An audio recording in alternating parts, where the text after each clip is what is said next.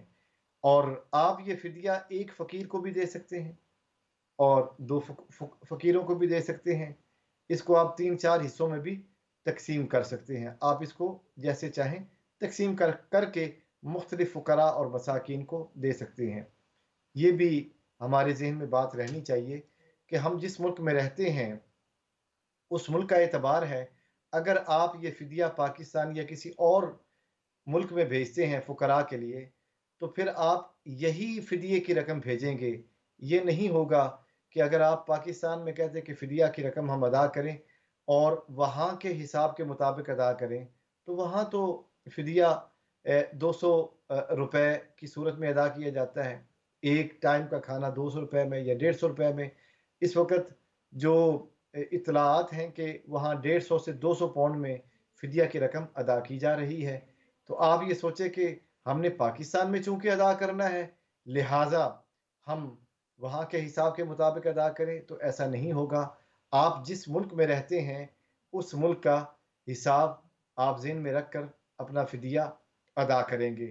یہ بہت ضروری مسائل ہیں۔ ان مسائل کو مد نظر رکھتے ہوئے ہم اپنے فدیہ کی رقم ادا کریں گے۔ جی ہم اپنے اگلے کالر کی طرف چلتے ہیں۔ السلام علیکم۔ وعلیکم السلام، مفتی صاحب کیسے ہیں آپ؟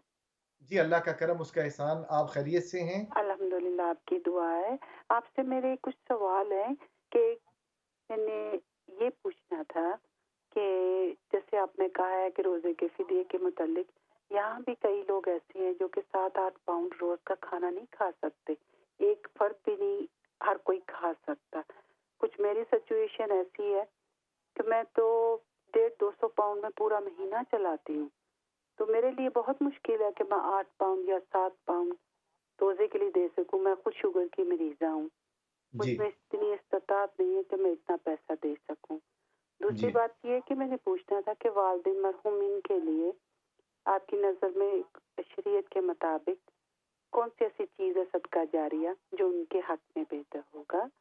تیسری جی چیز یہ میں نے پوچھنی تھی کہ بعض اوقات بال پوائنٹ سے ہم ہاتھ پہ کوئی نمبر لکھ لیتے ہیں اور وہ بعض کا ہاتھ دھونے سے ہلکا تو ہو جاتا ہے لیکن مکمل طور پہ مٹتا نہیں ہے۔